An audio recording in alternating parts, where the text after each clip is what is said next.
So, hey, Joanna, nice to hear you and nice to hear every one of you. So it's great. So we're a good group to discuss what we want to discuss. The topic I got 2 days ago were new internationalism. And the first thing what I thought was, wow, these are two words which are fantastic surface of projections. They're almost sponges or swamps, kind of to suck a lot of projections into the new kind of what could that mean? What is new in internationalism? I was wondering, and then also this internationalism. So it's even composed into two words. It's the inter, and then the nationalism, and both are again projections, kind of which we might all be in one or the other way biased by. I think so. So therefore, I think like it's a great clash to discuss. And it's also great. I'm really curious what comes out of this discussion, just to spark it a bit, because it was, I think, like one of the underlying unresolved topics in our first colloquium meeting in Belgrade, where I think like, wow, how do all these different contexts which we kind of represent in this group and in this field, how do they uh, can come together, communicate? Because the conditions under which we work really crisscross through all fields are very diverse, and at the same time have a lot of similarities, kind of in the problematics how we struggle or how we wish. So, what are we wishing for? Of course, that's there are a lot of similarities, and at the same time, a lot of differences. And one of the experiences that I did during the first colloquium was definitely that in a lot of the words we're using, um, so many things are in it, which where I never know really kind of if that's meant with the word that I'm hearing, what I think. All the words contain so much kind of content and projection surfaces that I was never sure kind of is it really kind of what I understand of that word what I am. And one thing that I love in this project is definitely that we have a platform to discuss these words and these understandings, and to somehow through these discussions kind of find together. Now, one of the topics that then often came up, and I would love to spark in, is that there is a preassumption of a big difference between East and West.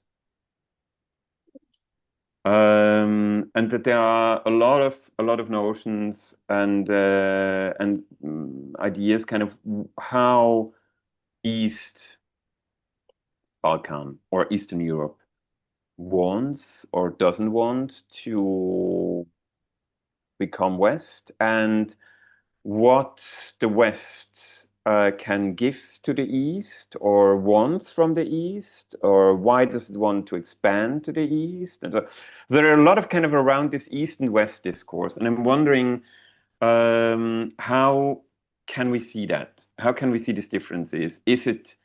And how can we approach the differences between that? Is this first the approach, the difference that we have to discuss, the East-West difference, or are there other differences to discuss? And if we discuss it, in which way can we discuss this difference? In which way can we look at this difference so that it becomes fruitful for our project? With this, I would like to spark the discussion, and I hope that someone would love to say something about it.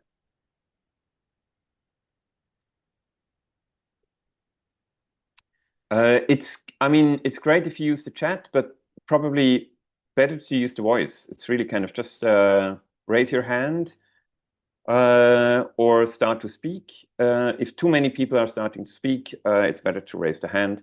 If no one is speaking, taking your word out of the mouth, then Yeah, as I said in the just start chat. to speak. It's great with So you. Yeah.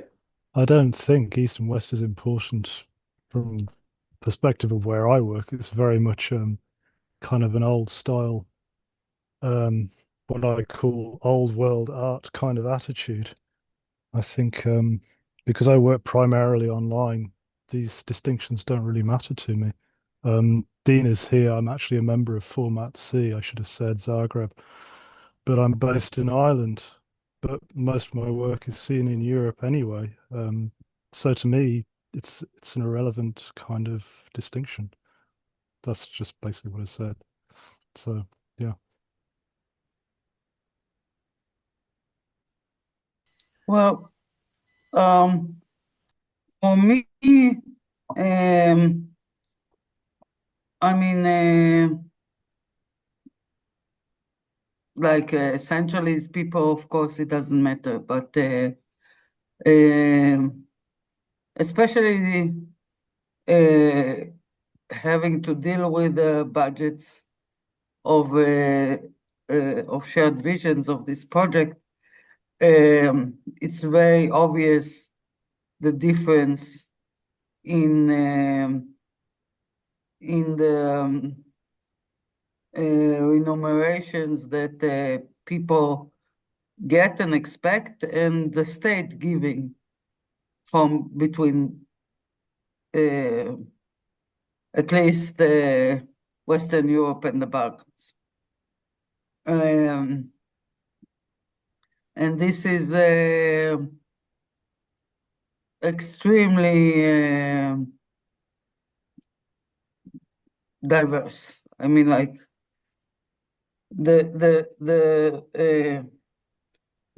pay that people in the West uh, expect is much higher than the people in the East, in the Balkans at least, while the cost of living is not that diverse. Actually, in Belgrade, it's higher. The cost of living is higher than a lot of Western places. So, um, so I think, I mean, I'm not judging it, just facts that have to be taken into consideration. And that is partly what made us somehow uh, uh, try to see how we can change. I mean, I think it's not only economical inequalities. I think it's more political inequalities, in the sense that a lot of the state of Eastern Europe sell sell their population as cheap labor, and that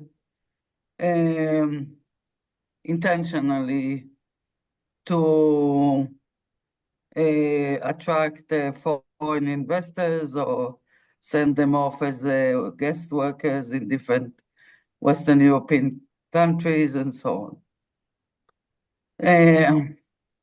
So, sorry, Drajan, since when there's a cat? Strategically We placed. adopted him a few days ago. Probably that's a guest worker for him. Yeah, Yeah, exactly. You know, online guest worker in the yeah. camera. Finally, I got away from my four cats. So Thanks, really. Yeah, it's exploitations, Trajan. Yeah, yeah, yeah. Don't do that. anyway, so this is one of the variation that was very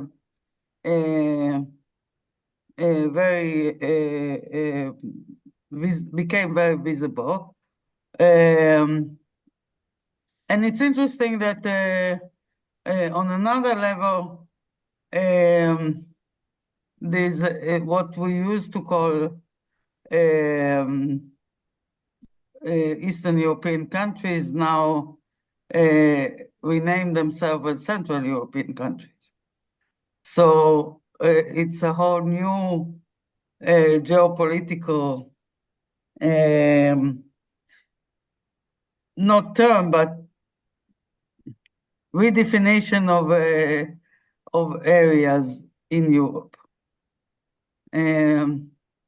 So this is my two observations that I right now can observe, but it was also a question. I don't think it's so much between East and West. Also, it's a matter of actually abiding or jurisdiction of laws between the EU, the Eurozone, the Schengen zone, the European countries outside the EU, the accession countries, all these kind of terms that also, as a cooperative, give different economic possibilities to different zones. And for us, from the Balkans, it was really important to establish the cooperative in the Balkans, which was not self-evident for our Western European partners. So we have actually kind of, if I understand it right, two statements. One statement was, and one way of looking at it was kind of, it doesn't matter. Yeah, we shouldn't look at it in this sense because actually kind of there is, we have, most of us lived all their life in a globalized world, kind of. And then there's the other statement that this actually really does matter because of economic reasons, because there are inequalities. There is an observation of in my context in Brussels. We discuss kind of economic difference quite a lot, and other kind of diversity through migration problematics, etc. And most of the time, when we discuss that, it is never about East and West, but it is about North and South. So we always talk about the global North and the global South as kind of the big inequalities. And I have to say, I was, I mean, being aware that there are a lot of differences, but I was coming to Belgrade with less awareness that I got out of from the colloquium about the economic inequalities between the East and West, because I was so much tuned by kind of the economic inequalities between North and South, kind of. And I have to say that was kind of, in my subconsciousness somehow including Eastern Europe in more or less the same hemisphere as us, and distincting it much more to the global South, which probably definitely has, again, totally another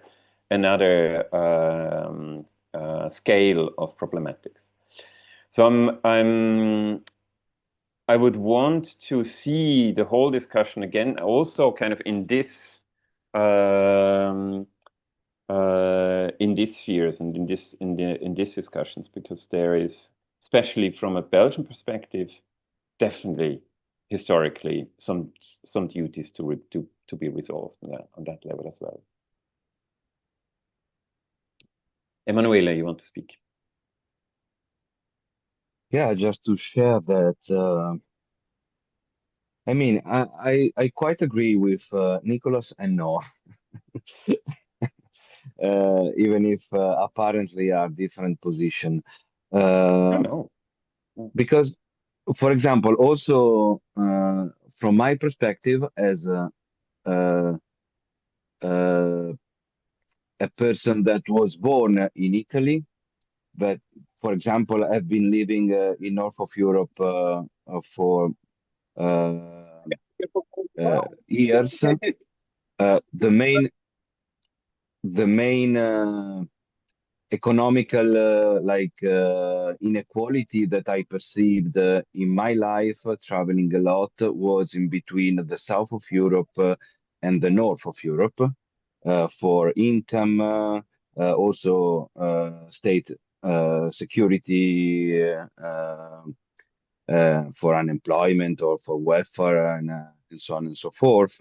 And then also uh, for the level of wages and income in general, the cost of life, and so on and so forth. And I always perceived the north of Europe on a front opposed to the south of Europe, like Portugal, Italy, Greece, the Balkans, and so on and so forth, and Turkey. But it's also true that there is also, for example, in Italy, there is anyway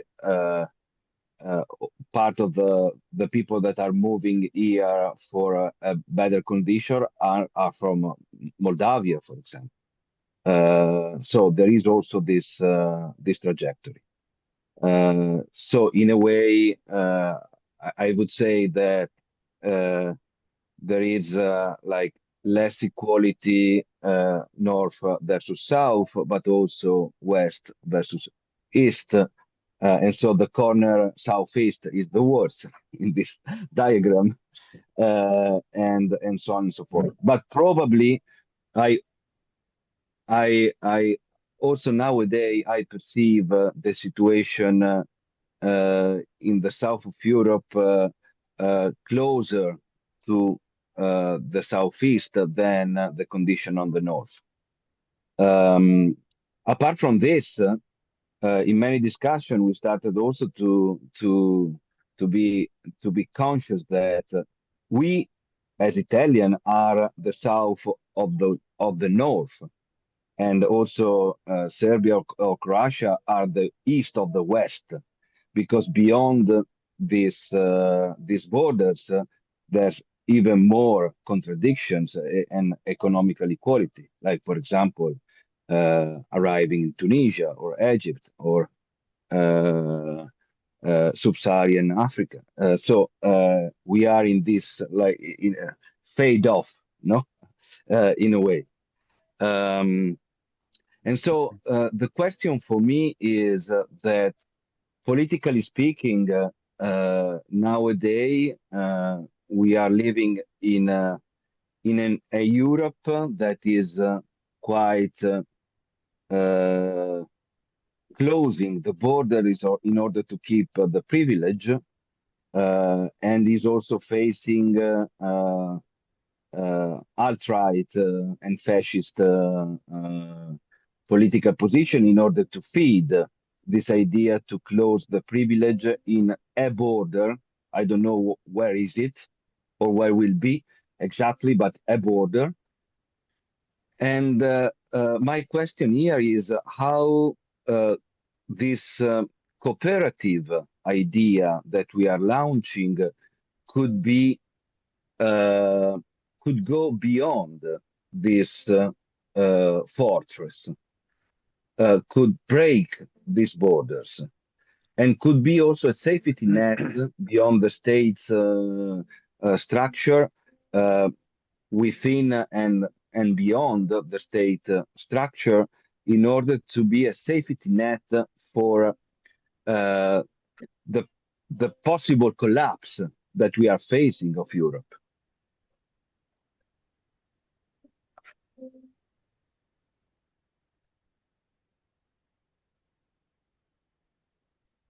Okay. Dina? Hi. Yeah, I have a few thoughts, particularly about this the transnational or international nature of the cooperative. Sorry, just to lower my hand. And I believe that we all, as artists and cultural workers, we all have the same issues, but in different stages of these issues. Um, so I see our cooperative as a kind of a converter between our different situations. So yeah, we will always have different situations, and we can, because we are also building a cooperative that is very digital and is digitally based. We can also build a system which kind of equalizes these inequalities in different levels of personal participation in the cooperative. I know this sounds pretty abstract, but we can literally assign, for example, an index that follows like BDP, like the gross income of a country, and then it checks political stability of a country. Also, maybe some corruption indexes that that are available. We can also see like what's the you know I don't know, liberty levels of I don't know, women's rights, the status of women's rights in a country, and definitely also check the economic markers, different economic markers. And I really feel that if we build a group that's not gigantic immediately, and it's trying hard to be a solidarity based group. We just need to build it with people from all around Europe and from all different types of statuses, like not secure conditions for the production of a cooperative by different people, and not just maybe the ones that are, a bit privileged to participate in, like me, like I don't have to pay rent, I have an income, I have my own organization, we have funding opportunities in Croatia, so this is a place of privilege, so you shouldn't let me like me and artists like me only make the decisions. So I feel it's very important that we really try hard to include everyone, and the result that we will get will be the best that it can be. It will never be ideal. We'll always have a bit of inequality reflected in our own structure. But for example, as Ian mentioned, like Ian lives in Ireland, we live in Croatia, we work together, and we always try to kind of equalize within our organization. It's the principles that we embed that allow us to kind of be flexible enough to kind of equalize our differences, whichever they may be. It's not like Ireland and Croatia are not so different actually, even though we are on opposite opposite corners of Europe. So it's really important that we always have this like a priority, like our cooperative is a converter for our inequalities. It's like an adapter that we can use to bring people together and never leave people behind. This is also important. Yeah. Thanks.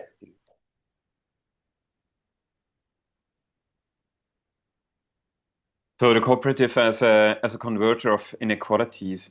My question there, or the question that I think like comes immediately up, is how to detect the inequalities. Also, how to understand, how to detect the different kind of needs in the different contexts, and how to detect the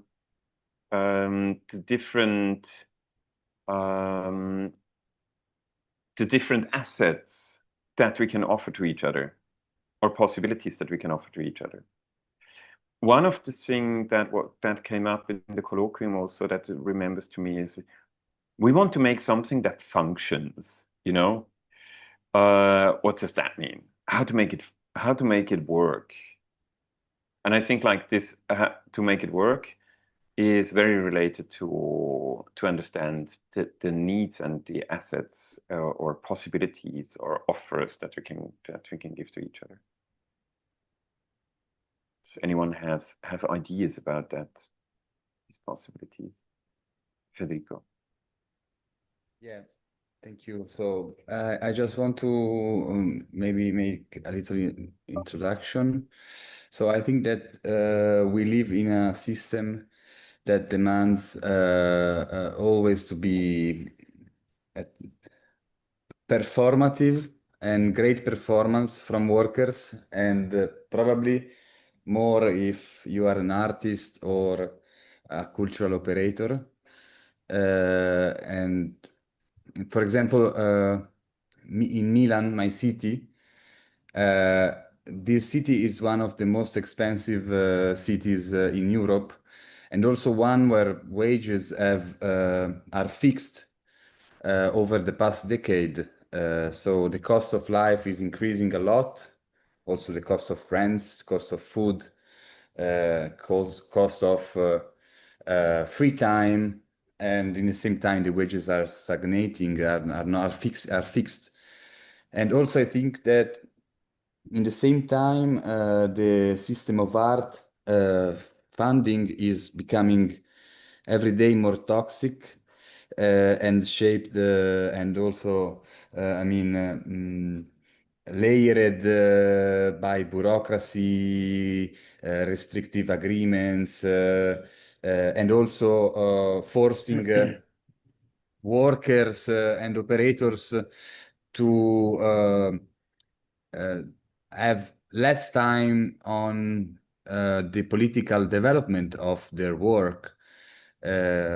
Also a lot because the work is filtered by commissioners or sponsors. And so these pressures also affect, I think, in a way, individual mental health, causing burnout or anxiety, and as a kind of feeling of precariousness in this world, in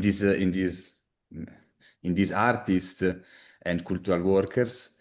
And so I think that this project, which I'm part, and I'm happy to be part, is a really great opportunity to imagine and build alternative economies, and maybe also to create new alliances and increase cooperativism in between these bubbles that recognize all of these problems. And I think maybe to try to understand, to answer to Nicolas, we need time to listen, to build trust, and to experiment also using technology opportunities, new opportunities behind the actual market. Yeah. And also I think we need to respond to inequalities and respond to the needs that we will map. Okay.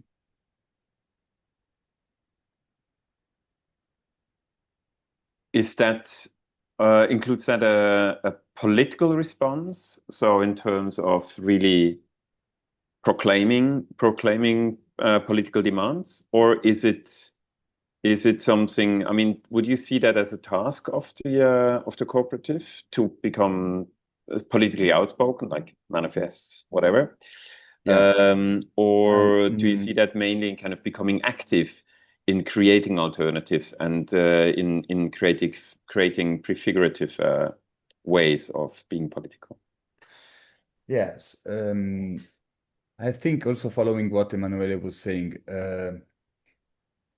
so creating a cooperative that is effective in through its activities. So yeah, of course, also considering I was considering also the political point of view, but I was speaking more regarding creating trust, continuity, proximity in between, yeah. I don't know now, actually. We all should have a quick look. We also have to a quick look on the chat. The second last statement. Yes. I think great, finally. more from a cooperativistic point of view, able to cover gray zone left by the politicians. So creating a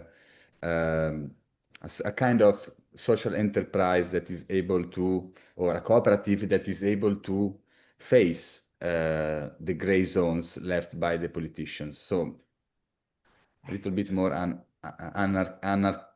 anarchist, I would say, but I don't know if I answered. Okay. Be anarchist and say it. Joanna? Okay, sorry. Well, what I wanted to say is that for me, it is very important to find alternatives in the world that we live in, which is increasingly dependent on money for everything. And sometimes you are left with, very few choices. It feels like you are left with very few choices because, of course, not only, and I'm still going to speak a little bit about the theme before, the geography of inequalities is very vast and complex. In the same country, in the same city, you have these profound inequalities of the worth of the cost of life and the cost of work. But I do think that there is also it is also important to strategically also debate or debacle this importance of money. So for me, I think that the cooperative also represents the possibility to exchange, between people, the value of many other things that are, for me, much more important than money, like knowledge, experience, like you can maybe exchange some materials, maybe you can exchange um, some tools, or maybe you can exchange someone to keep your kids for one afternoon. Now I'm going overboard with other things, but for me, for instance, it is very important, this idea that people are engaging through a cooperative into sharing, their needs uh, and increasing its value by all of these things that they can come into the cooperatives. So I think the issue of technology is very important here, that artists are facing maybe producing difficulties, or presenting themselves can be sometimes hard, or that engaging with some tools that the art markets or that the technology, more actual technologies have to offer. And the cooperative, I think, can be and should be also a space for the sharing of knowledges in various fields and opportunities. And, for me, this is more important than actually money, because this is a value that we are losing, the value of this exchange, human exchange. And I think it's very important to fight that, and to give less importance to what the neoliberal society is trying to impose to us as the main issue. And I think we have to go beyond that. No, I'm not sure. That's what I wanted to say. Okay. Great.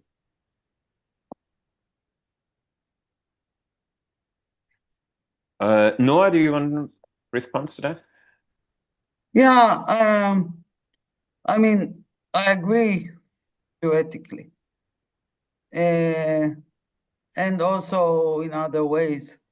But knowing the fact that many artists here cannot pay the rent, cannot pay essential, are evicted from their houses, cannot pay essential things, I would really want it to be the cooperative to be something that can sustain. Maybe not completely, maybe just help, but and I think that this is true for many people in the Balkans, that they're really struggling. I mean, if you don't get a place in the university or the little places that there is in education, for most part, you have to do physical work. There's no really a lot of in between. And this is, I think, one of the differences, because in Western Europe, there's a lot of in between.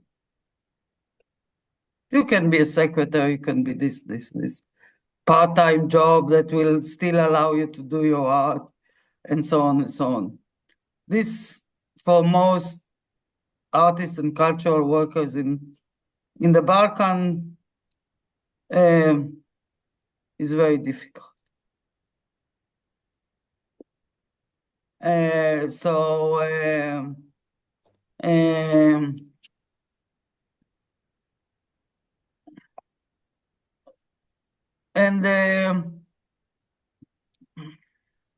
and I know we want to make the cooperative come out from our needs, but we are the privileged ones.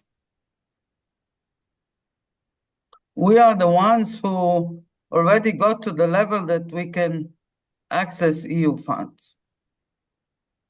That's a big privilege. And that's even a big privilege in Western Europe.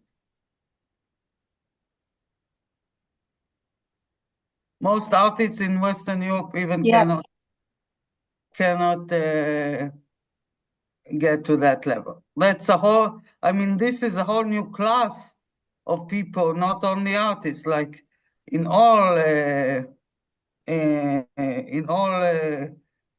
sectors that live off EU funds. That was EU funds were created for, to create this new intellectual slash artistic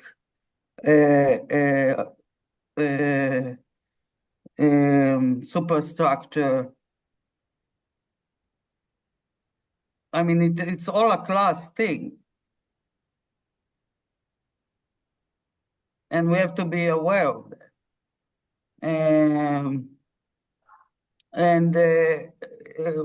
You know, just like in Italy, what Emanuele says, I think it's general for a lot of places in Eastern and Western Europe, that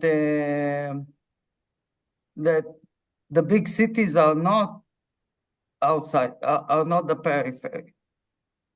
I mean, that was the whole statement of the Yellow Vest in France. The periphery is not Paris.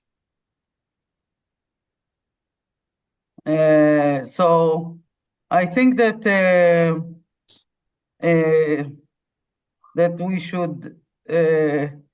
we should start from our needs, but being aware that we're ultra privileged.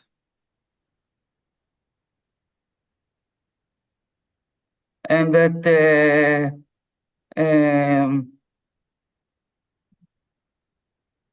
Yes, I agree, Federico. The precariat is killing us. But it's killing us less than it's killing a miner in a peripheral city that also does paints. Like we had an exhibition before, like a few months ago.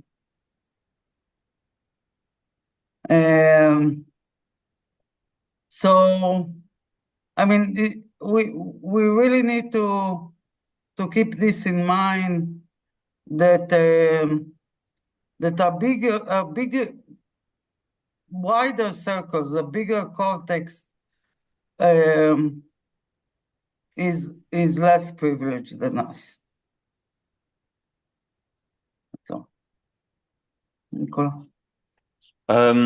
Yeah, great. I think like we're heading towards very important things here. I think so, because for me, what also sometimes tears me apart, or kind of where I don't know how to act in there, is that all of that. So the precarity, the class differences, they're intrinsic part of capitalism. They're intrinsic part of the thing, of the entity that produces the differences and produces the privileges. So how to level that out, or let's say how can we create systems in which it is possible to share the privileges and to distribute the privileges that are there and to open them to kind of to wider fields, which kind of which are based on capitalism, which is actually producing them. I think there is quite a catch. So in which way, the money, the economy that is produced, that actually kind of creates the certain kind of wealth in certain places and certain places not, is the part of the problem. So my question is, or my thinking is, how can we create really an alternative to that system that makes a political statement and really does things different, by still being able to economically survive within the capitalist system? There will be quite a lot of problems, and I think like this, what you're saying about the privileges, we have partial privileges. At the same time, we don't have access to some things, and that the we is very inclusive now, kind of very problematic we, because we all have different kind of privileges. Now, the big question for me would be there: in which way and what does it mean to share these privileges, like having access to European funding, for example? Which way can we really make, and this is a great project for that, make a project that create a system that sustain in a way that it really helps also other people who didn't have access to the thing. I think like this is a very important chance that we get in with this project. Joanna?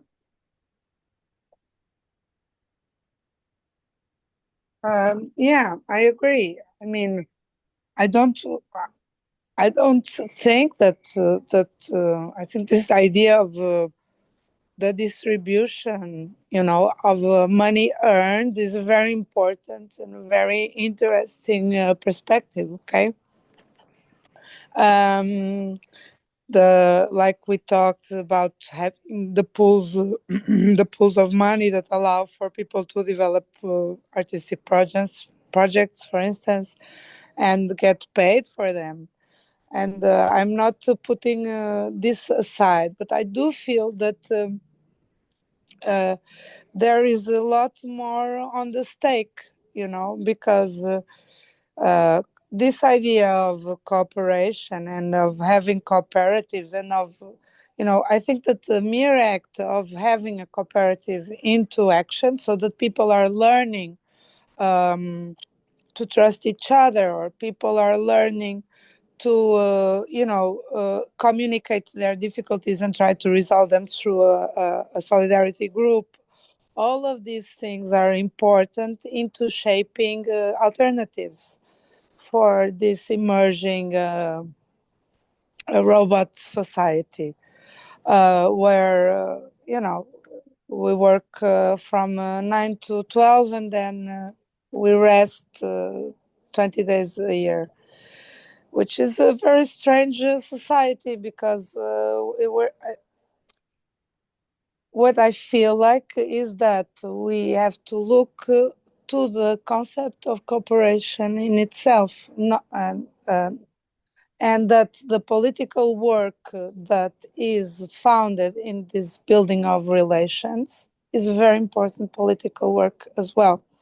And which does not mean that I do think that it should have a political side, but you know, you can maybe speak better about this, Nicholas.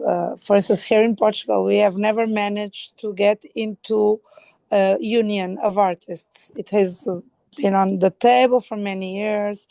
We have been able to vote and to have legally the assumption of the regulation for workers in the arts, but it's so far from what it should be, right?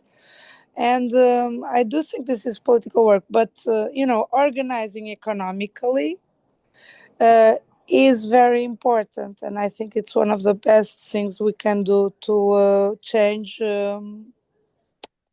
societal responses to organizing economically. And we should not forget all of these possibilities. That's what I think, Noah. So I don't want to undermine the importance of financially thriving for artists who are in the cooperative. I think that's very important, of course.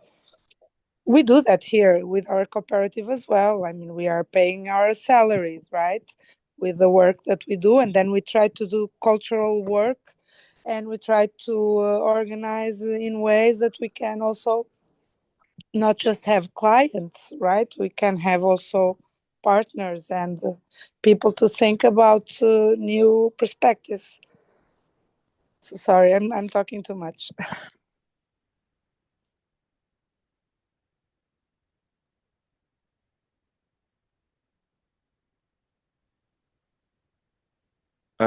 So I hear Joanna talking, actually kind of also in the last statement, quite talking a lot about there are other things to share than finance and other ways to so my question is do you think also it is possible to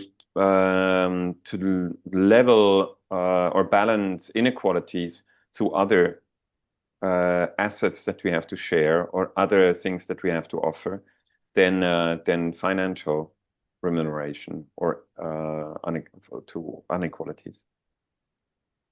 Is it possible to level the inequalities also through other things that we share? Do we have other inequalities? We have no other inequalities. Do we have? I mean, are people in the Balkans less smart than the people in Western Europe? I mean, like, is the inequalities only financial? Well, yeah, access to information, access to understanding how technology works, access to. I don't think now there is difference anymore. We also have gender-based inequalities. Like there's tons of them. Like you can see them in any art market research. Like, for example, women or non-male artists, they earn like maybe a fraction of every sale. So I feel there's a lot of dimensions of inequality beyond political or economic context that we can really try to understand. And we should ask every new prospective member of the cooperative, like, what do they feel is very important that is maybe keeping them from earning a living already, or maybe earning a better living from the arts, because there's a lot of inequalities that maybe none of us here are aware of, and they still exist, and we could take them into consideration. So yeah, I would really propose that we do not only, if we speak about inequalities, it's not just like a political or a geopolitical idea.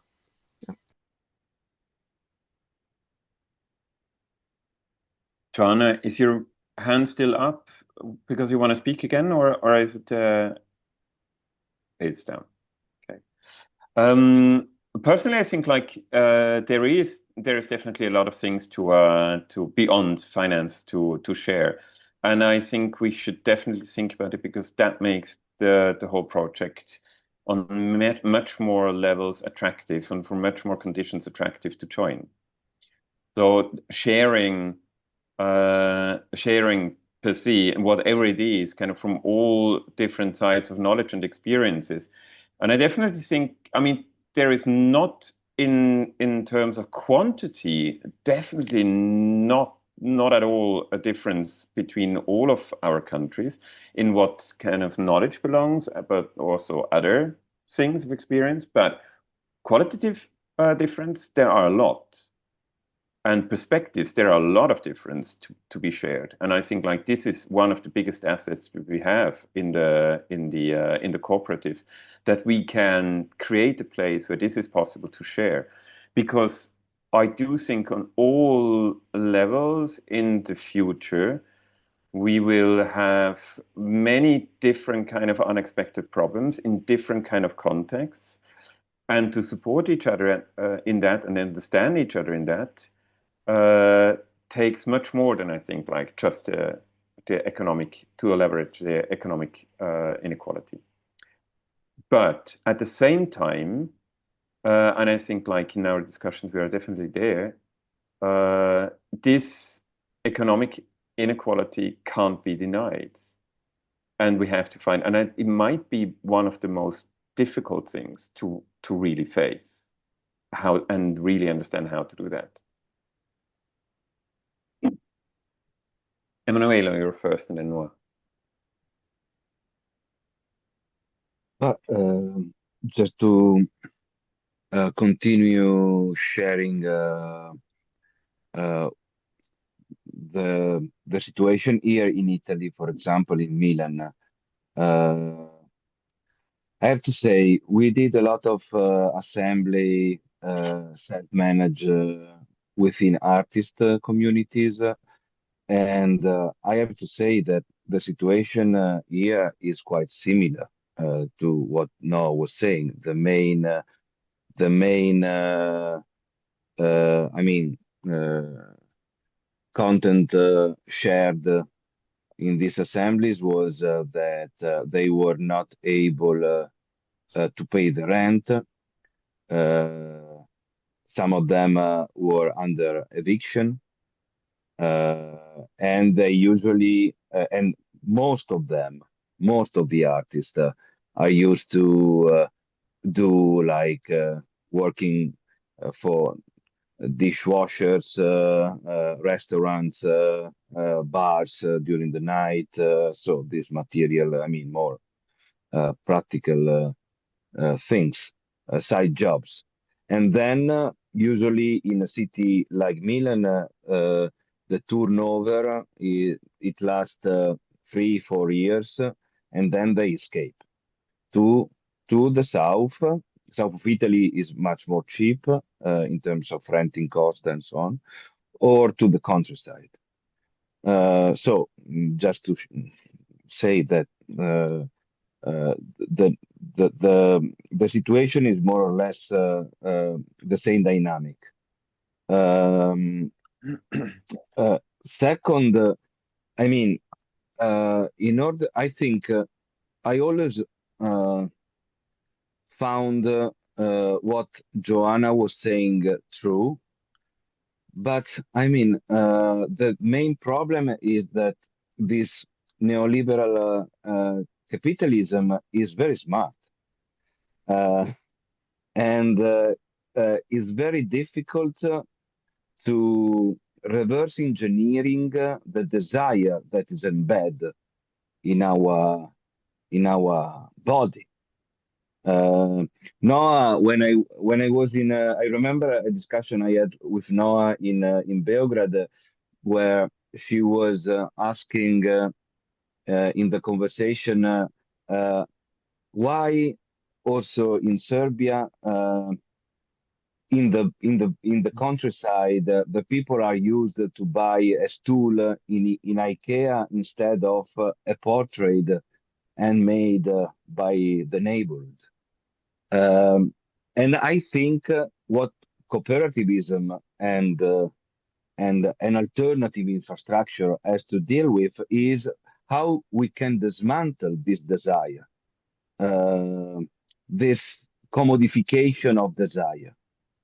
For example, and I end up here.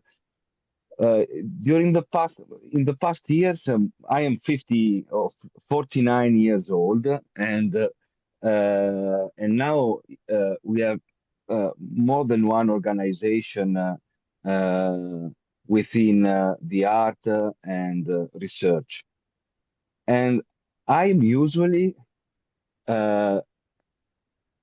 engage and commit for projects involving people, usually in my secret, only if they are activists or they are in need or oppressed, clearly. I usually don't look for a collaboration simply because this person is skilled and very good in no, and without any political position that is he wants through collaboration, through labor, change something.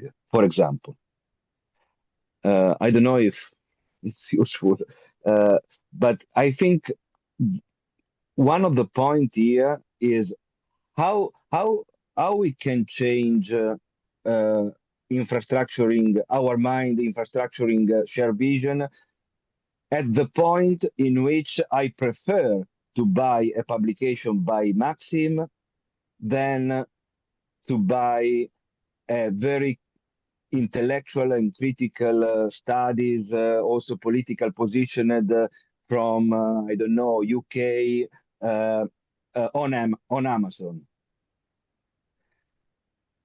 Okay, because I think materially speaking, or how to buy food, spending time building, like involving in the cooperative, a farmer without intermediation, instead to go to the supermarket, because this is the daily life in the end. Are you, just to ask again, are you actually proposing that we should mainly work on creating, defining, living an alternative of lifestyle? I think that every time I saw cooperative really working on real needs, the people were able to activate themselves collectively in order to step out from the neoliberal market. That is an effort, and choose to spend time, resources, also beyond money, in order to infrastructure an alternative solution, also for housing. And so your availability in order to step out and find also the desire to build something else is the key point, because the neoliberal distribution is comfortable, and even if is exploiting you, is attracting you.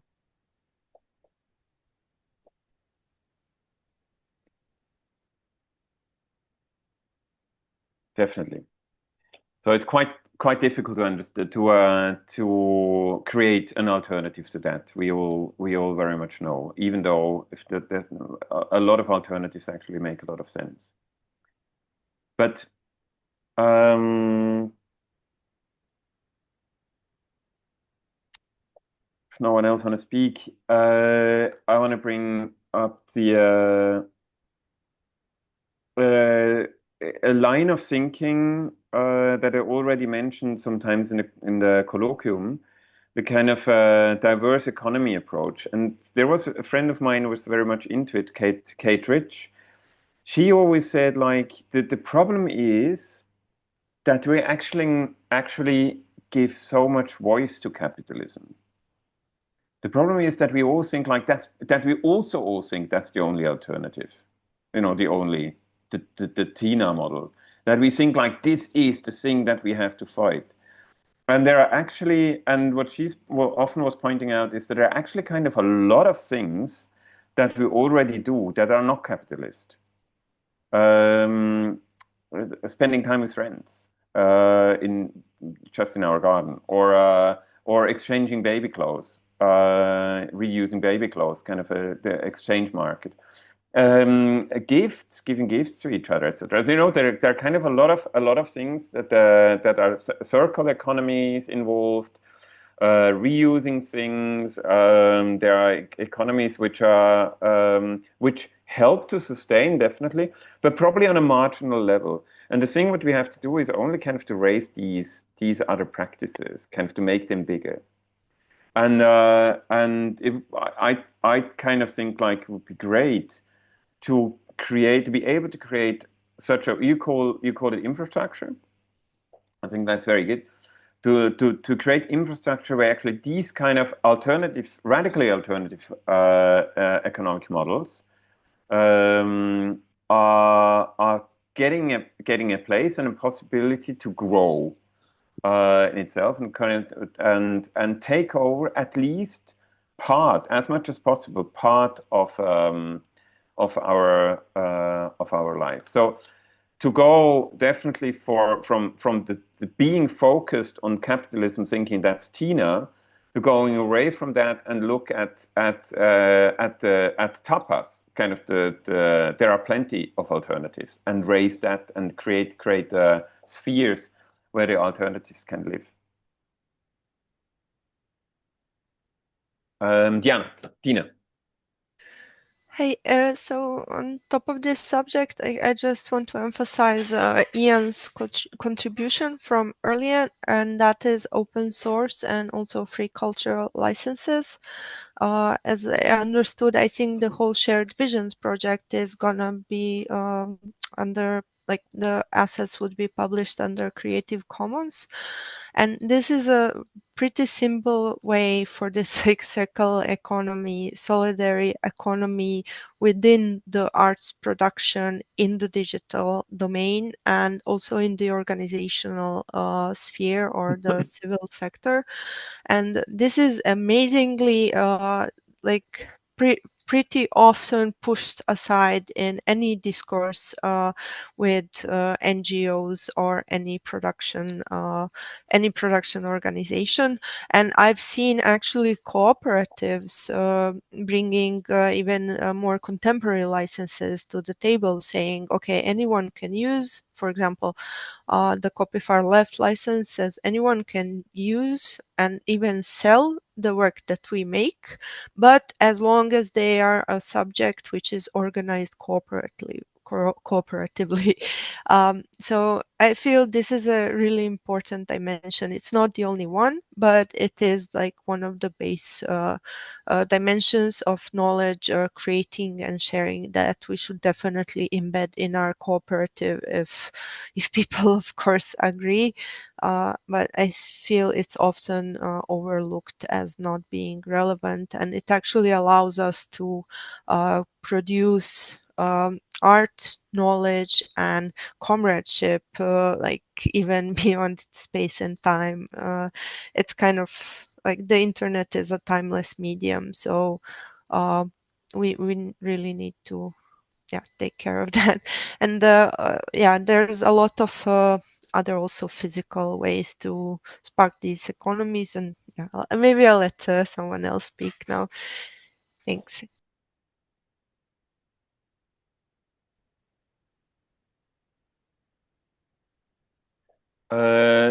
Lifeware problem.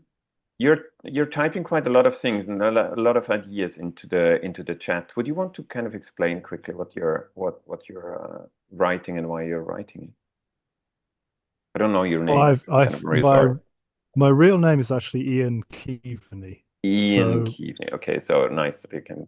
The reason I work under a pseudonym online goes back to my experiences back in 2020, which were all to do with NFTs and the absolute shitstorm that hit a major group that I'm part of online around that time, and the way that it fractured and pretty much destroyed a large community. So, as a reaction to that, and a reaction to the idea of the gold rush that happened around NFTs then, I use both a pseudonym and I don't actually sell my own work. I basically publish everything that I make under a Creative Commons license. So anybody can use it, and I strongly believe in that. Sharing anything, any of my code, any of my ideas, methodologies, I share openly through blogs and through the groups I'm part of. Now, the reason because it actually fits in with what I've been typing into the chat. The reason I type is because I find it easier to put my ideas together that way. I find talking sometimes quite stressful. My mind goes off into different places.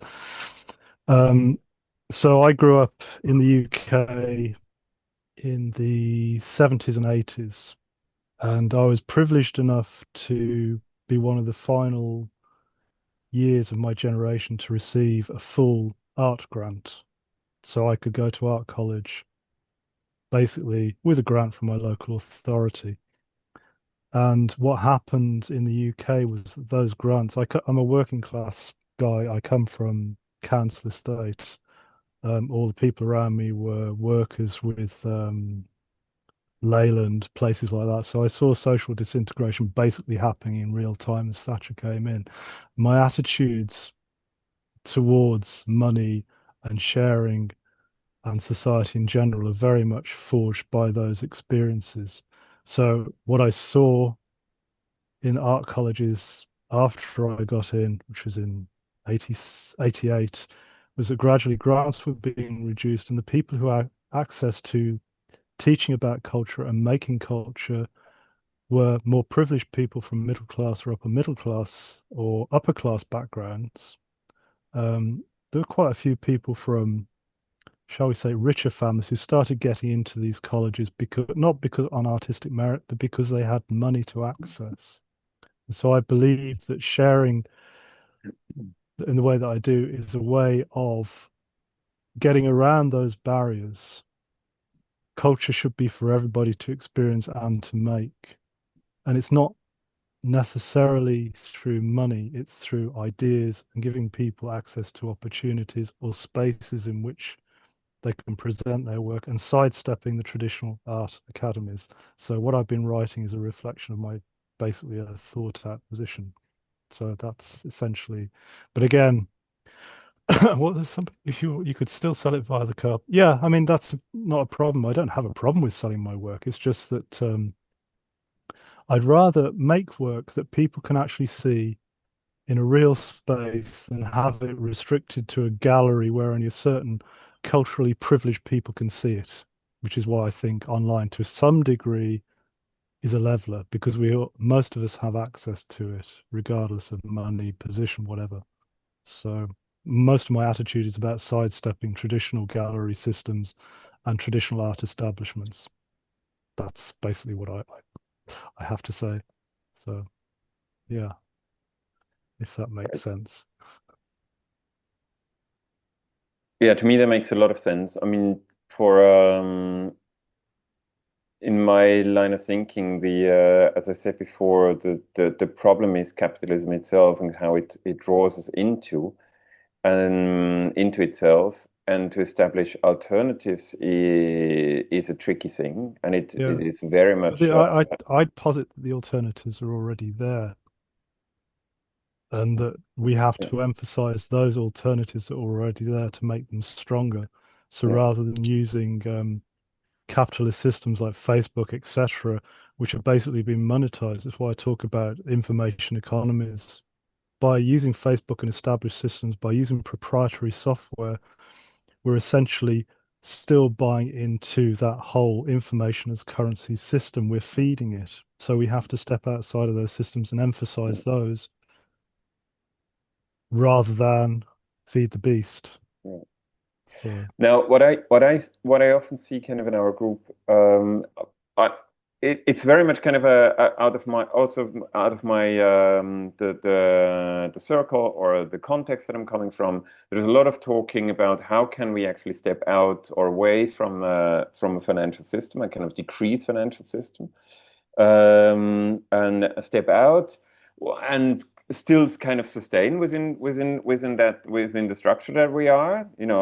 The biggest problem is paying taxes, actually, kind of to be honest, which I still think, like in our countries, is a good thing to do, but it's problematic to do it.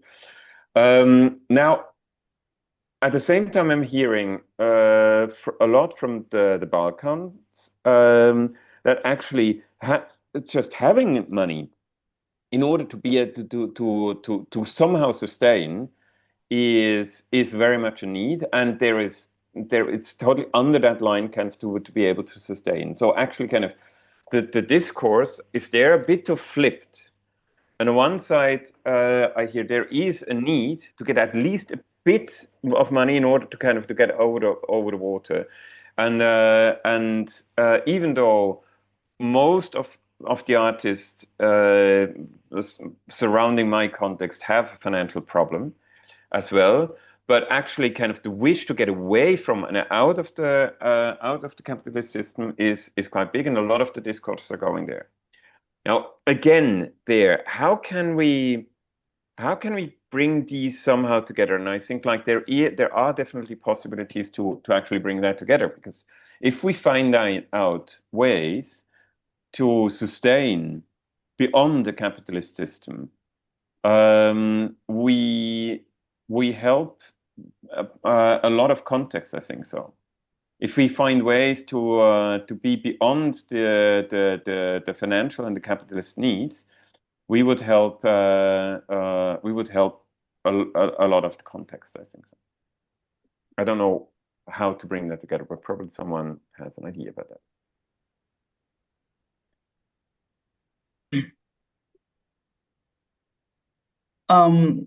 Can I speak now?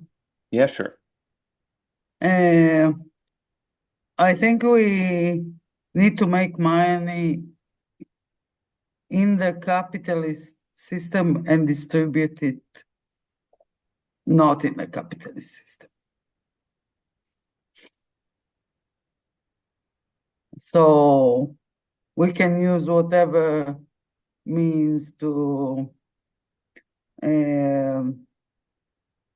loan, steal, and borrow, as they say, and then redistribute it in a different way.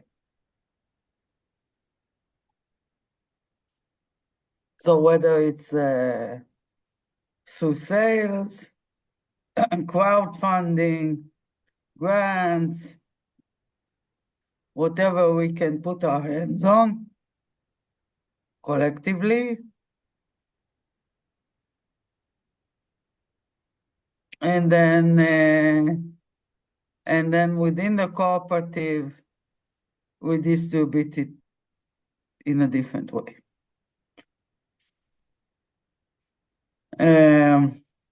I mean,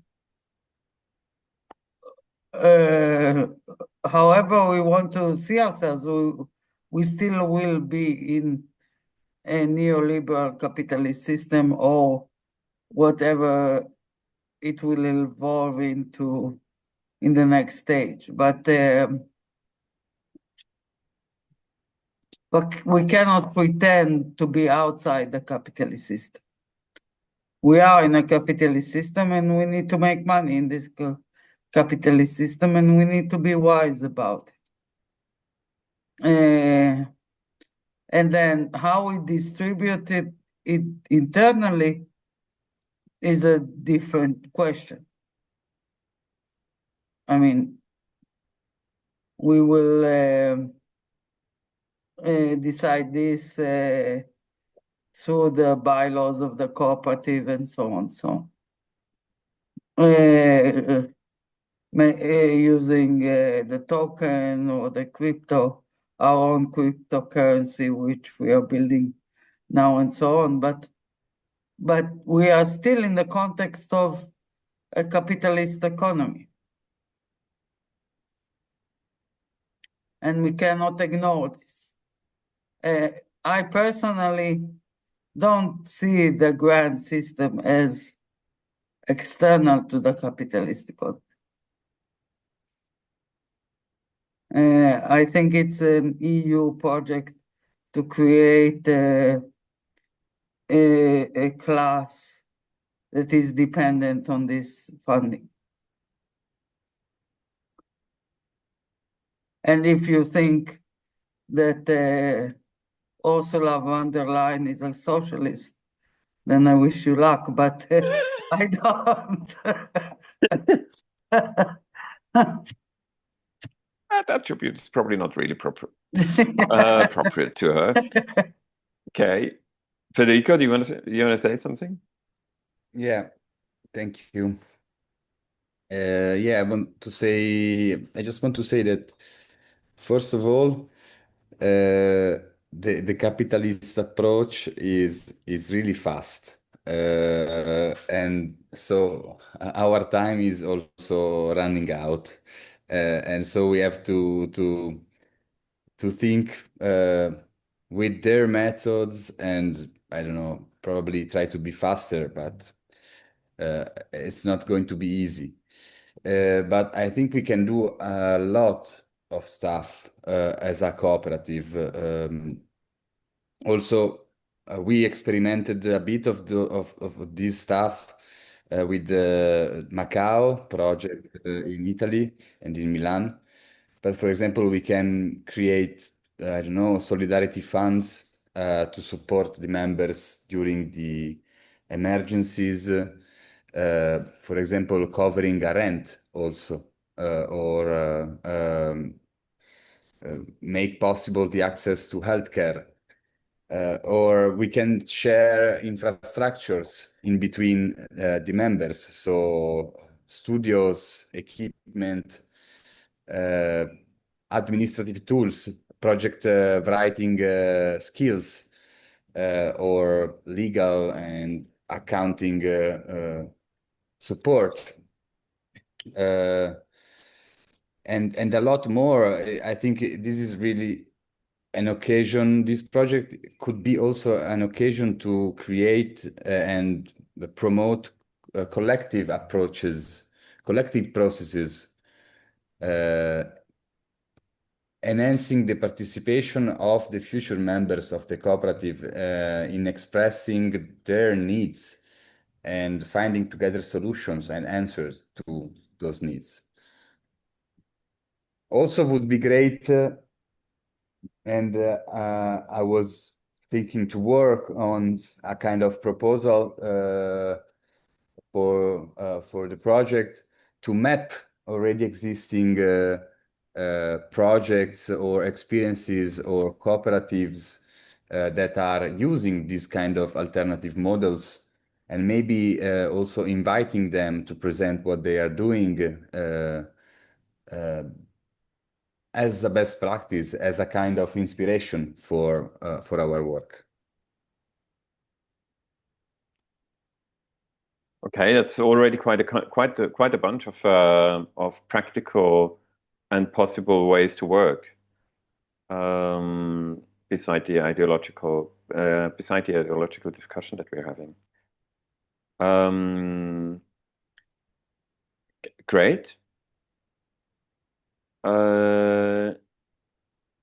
Are we time? Are we still so kind of using these practices?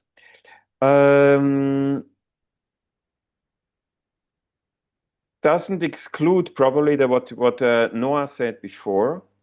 Like I would call it what Noah said before. I would call it kind of the Robin Hood approach of stealing the money from the rich and distributing amongst the poor. No, kind of. It's kind of the Robin Hood tactic. And I'm wondering if that the tactic that you're proposing, Federico, is actually kind of another tactic of creating alternative lifestyles. And then I'm wondering, of course, kind of if these are kind of working together in the same project. I'm quite sure that's possible, but I'm just wondering to what degree and in which way. What do we need actually from the Robin Hood tactic in order to be able to start the other lifestyle projects, the other possibilities, to start a solidarity fund or a sharing of infrastructures and to understand them and so on. So what do we need from in order to be able to become active on that level? Yeah. Yeah. I agree with Lifeware and what he wrote in the chat. Extract from capitalists to sidestep it. And also, yeah. Yeah. Good. Emanuele, you're writing. It'd be interesting to invite people, more people that are not already part of the sharing vision in the room. Yeah, to discuss. Yes, I definitely would love to kind of to hear other and different voices because I think like the discussion is going between some of us, and it would be great to hear more perspectives from other people.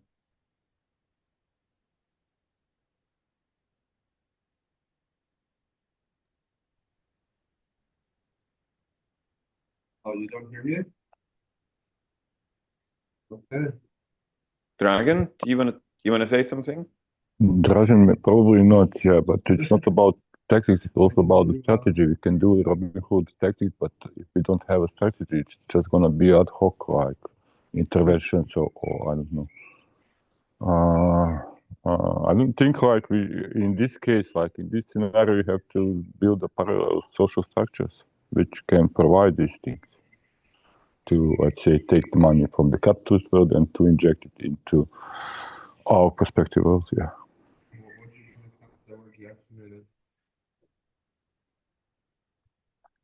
What do you mean accounts being deactivated? That's the other voice from the garden. The other voice from the garden. So Yeah. I couldn't really hear it. What did she ask? What did he ask? No. It's another person on another meeting. Yeah. Another. I understand. Yeah. So I kind of that's sharing in ideas from another corner.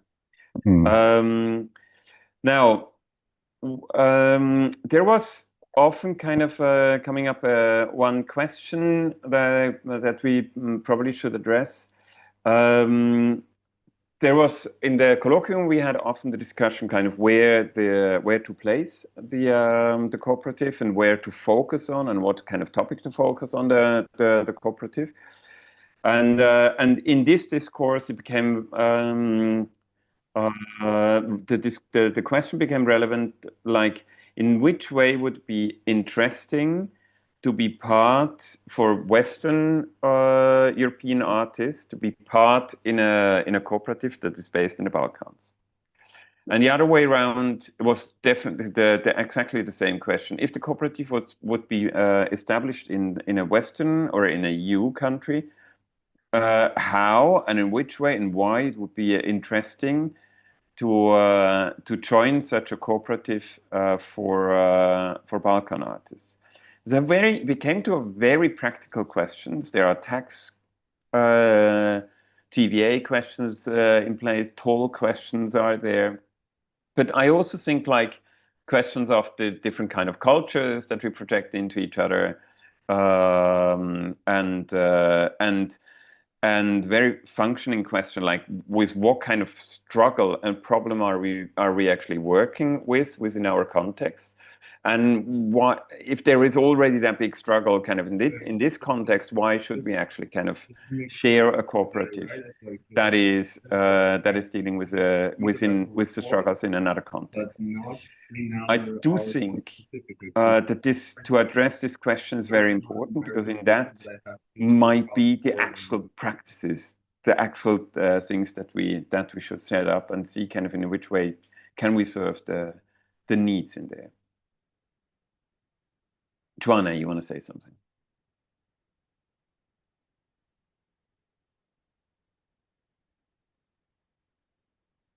Joanna? Wait, I'm sorry. I'm driving and doing this meeting. No, I just wanted to say, because I haven't been in the last bylaw meetings, and I really want to be tomorrow. We have been discussing a little bit about this. I think it would be important. For what I understand, it's still not possible to do this through Serbian law, but maybe in the future, maybe we can start discussing it. But I think it would be important for the cooperative in Serbia or in the Balkans to be able to have as members other cooperatives. I think practically it would be really an excellent way to promote internationalism, and cooperation between cooperatives, not just individual artists, but also cooperatives and structures that could maybe jointly align for international, strategies for artistic cooperatives. So for me, this is what makes most sense in thinking or in aligning for an international participation of artists in this context. Noah? We don't hear.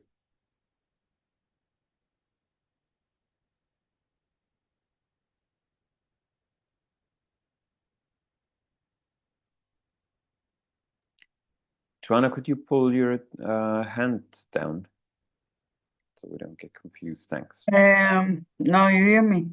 Yeah. Now we're here. I think that there's a big difference between becoming an individual, a person, like in legal language, a physical person, part of the cooperative, for instance, in Serbia or anywhere else in the Balkans, and networking as institutions, whether it's cooperatives or NGOs or whatever. Because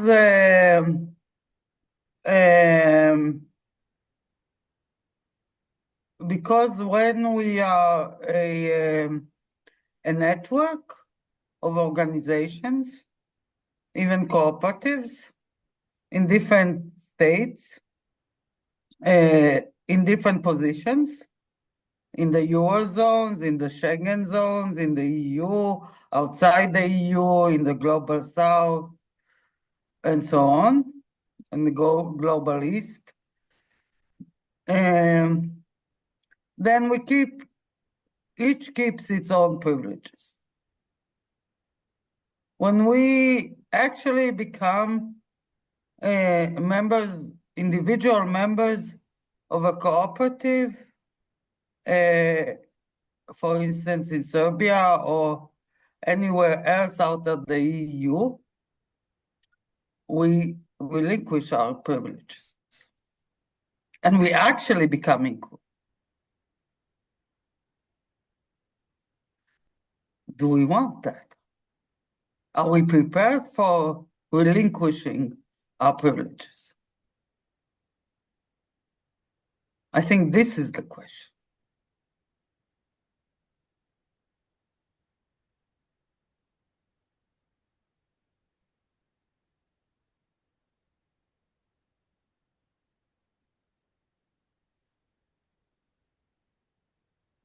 There was the suggestion in the chat that it would be nice to hear from everyone kind of what they would then need from the cooperative. I think that would be a great round to do.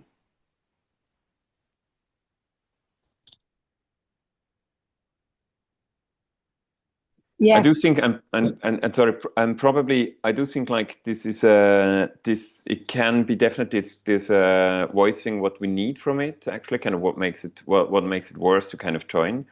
I think it's definitely related to that question that you said, to the two things, Noah. On one thing, the question if we should join as organizations or allow organizations part of the cooperative, or the cooperative of individuals. And the second thing that you say, like if we join as individuals, there we are really kind of forced to kind of be confronted with the question: are we relinquishing our privileges and kind of are able to get rid of them? Because even if the document in the Documenta 15, there was no relinquishes of privileges.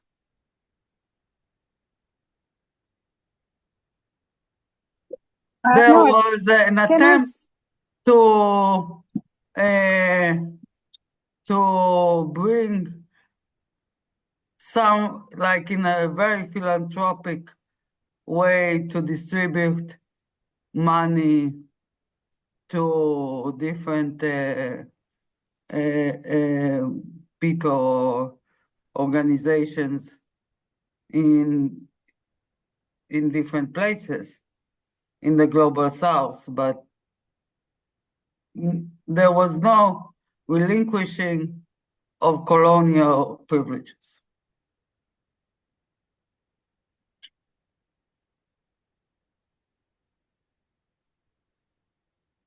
So yeah, Joanna, you wanted to say something in between. Do you still want to say something?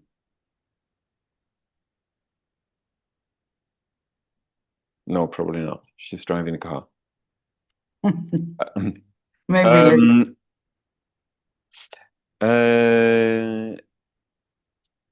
this is a tricky thing. I mean, just before I made the statements, let's share privileges. So it's kind of based on a thought that I'm carrying with me since a while, inspired by an Iranian activist. And they say like, hey, we all have some kind of privileges, and that's a great thing. We actually shouldn't get rid of the privileges because they provide a good life. So we have to kind of make it possible for others to have privileges as well. So we have to share them and kind of make it possible for others to have these privileges, and not kind of getting rid of them, because it's a horrible place to be in if you don't have these privileges. That kind of this kind of line of thinking. On the other side, I'm split in these questions very much, because it is, as I kind of to make clear before, it is part of the capitalist system to have some kind of these privileges, and we only have these privileges because of the capitalist system, and that's what we actually should, I think, quite urgently get rid of and kind of fight against, not only for equalizing social inequality, but kind of to equalize ecological inequalities that are threatening us on all levels at the moment, and will threaten us in the future for decades. And there is capitalism as a motor is producing kind of a fake kind of privilege, that we're living in, which undermines a lifeness and a life possibility for most of other beings on the planet, including the biggest part of the human society. So I'm split in that question, like in which way to kind of, but probably it's the question like, what kind of privileges do we actually want to have? What kind of privileges do we want to have, and do we stand for that they are actually good things to live with, and they are even better if many people can have access. Let me give you a very tangible example. The EU is really forcefully forcing Serbia to start lithium mining, so you don't have to. Of course, these are the mechanisms of capitalism, which is kind of horrible. Opening lithium mining. If you need lithium, then mine it in Belgium or in the Germany or wherever it's needed, and don't force periphery capitalist states to mine it for you. So it's the same with the cooperative. Yeah, kind of. I mean, there are two solutions. Either we have to force the European Union to mine lithium within our countries, or we shouldn't produce that much the need for that much lithium, because it is catastrophic in all cases to use that lithium. Then are you ready to give up any kind of phone, computer, or any other thing that use lithium battery? Electric cars, for instance. Of course we should get there. Of course we should get these. Let's say, first we'll give this up. We will not use this technology, so we don't have to exploit Nigeria or Serbia for this lithium. So first of all, we will throw out our laptops now. No, this is the consequences. This is what means exploitation.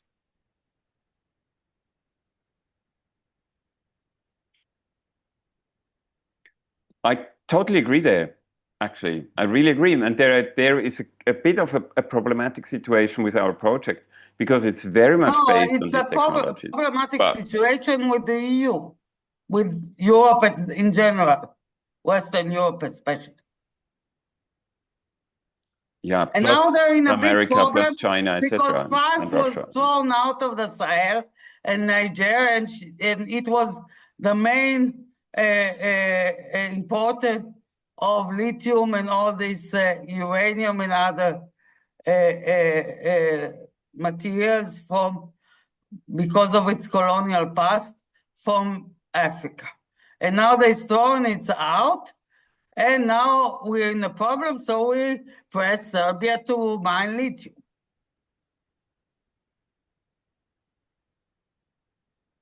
Because we need to use our fucking laptop. Yeah, I agree completely. I'm going to have to go, though, so... No, this is privilege. Yeah.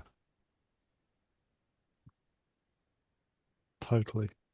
So what you're actually saying, we get money from the European Union, which is kind of at the same time. Quiet, yes, we get money from the European Union to get quiet and to use the technology kind of that is used in order to kind of provide European-wide projects like we do. International projects, because otherwise we will not do it. This kind of international project, not anymore. Yeah. And there's the question: what kind of alternatives could we provide, and how to create within us a structure which is kind of at least reducing as much as possible the involvement into these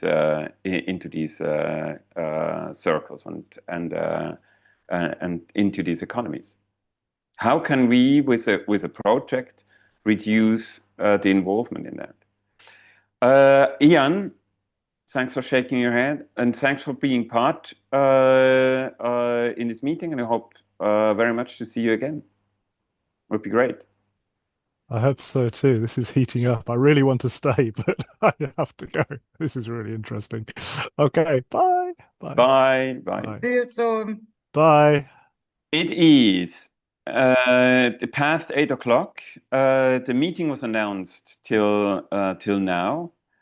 Any other people have an urgent need to say something as a last statement and to leave as well? Or shall we go on for another, I don't know, quarter of an hour?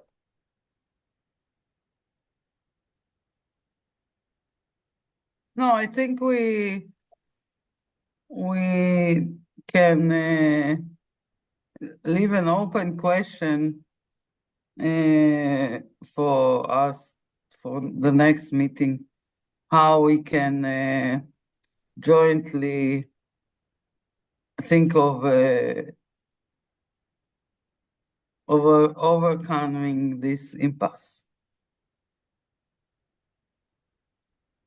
How can we create alternative lives while still being dependent on capitalist system and using their tools? How can we use the tools in order to create alternative systems and get a way out of them while still using them and not getting guilty or getting having the feel of guilt kind of in that? And how can we create solidarities within this system that are helping us to get out? Or create alternative systems and not kind of depend on the privileges that actually perpetuate the system.